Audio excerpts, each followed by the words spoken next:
अमावस्या की गहरी काली रात थी। शहर से दूर चारों ओर से घनी झाड़ियों से घिरा हुआ एक कब्रिस्तान जंगली जानवरों की आवाज से और भी भयावह लग रहा था। कब्रिस्तान के अंदर कुछ गर्भवती महिलाएं सफेद कपड़े पहने हुए दिखाई दे रही हैं। उनके लंबे बाल और आंखें खून की तरह लाल है, चेहरा बिल्कुल सफेद और पैर उल्टे हैं। अचानक एक स्त्री जो खून से लथपथ है एक छोटी सी बच्ची को गोद में लेकर जोर जोर से रोने लगती है। वो अपनी बच्ची को एकटक देखने लगती है।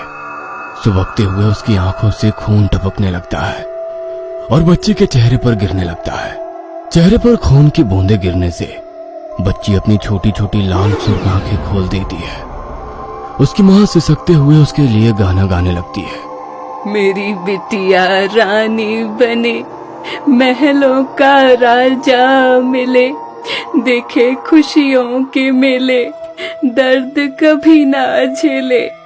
इतना कहते ही वो बेतहाशा चीखने लगती है। मेरी बच्ची ने इतना दर्द सहा है, अब कोई दर्द नहीं, इस दुनिया में कोई तकलीफ नहीं होगी तुझे। माँ की बात सुनकर बाकी की महिलाएं भी बच्ची के पास आकर उसे सहलाने लगती है। कुछ देर बाद आधी रात का वक्त था। जंगल के सुनसान रास्ते पर गाड़ी चलाते हुए सियारों के रोने की डरावनी आवाजें सुनकर अनिकेत के पैर कांप रहे थे। बाहर का मौसम बहुत खराब था। पिछले कई घंटों से तूफानी बारिश आ रही थी जो रुकने का नाम ही नहीं ले रही थी। खराब मौसम से जूझते हुए अनिकेत गाड़ी चला रहा था कि तभी उसके फोन की घंटी घनघना उठती है। हेलो, हाँ सुनीता बोलो।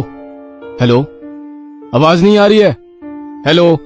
अनिकेत हेलो हेलो करता रहता है लेकिन फोन कट जाता है। अगले ही पल फिर से फोन बजता है। हेलो सुनीता बोलो ना।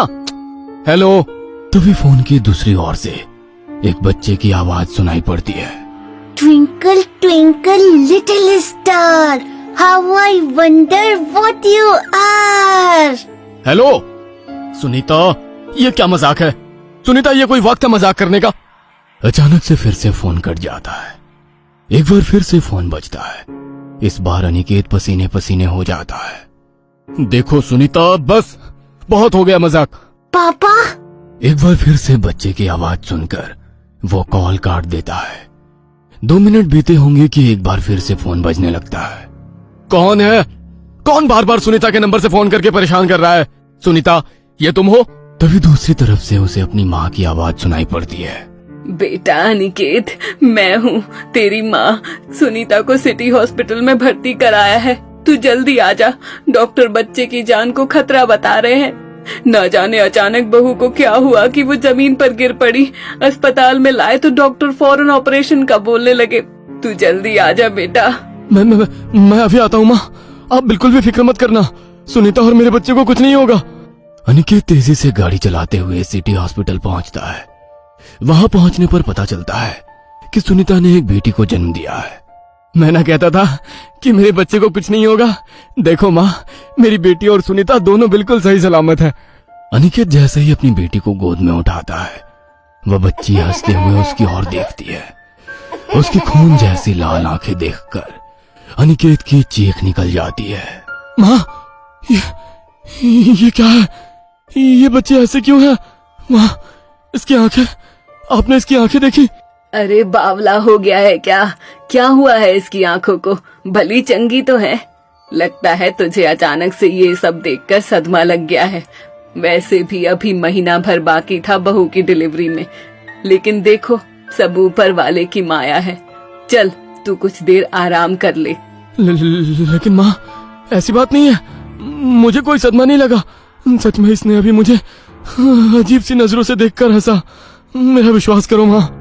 अनिकेत बार बार माँ को समझाता है लेकिन माँ को उसकी बात का यकीन नहीं होता है।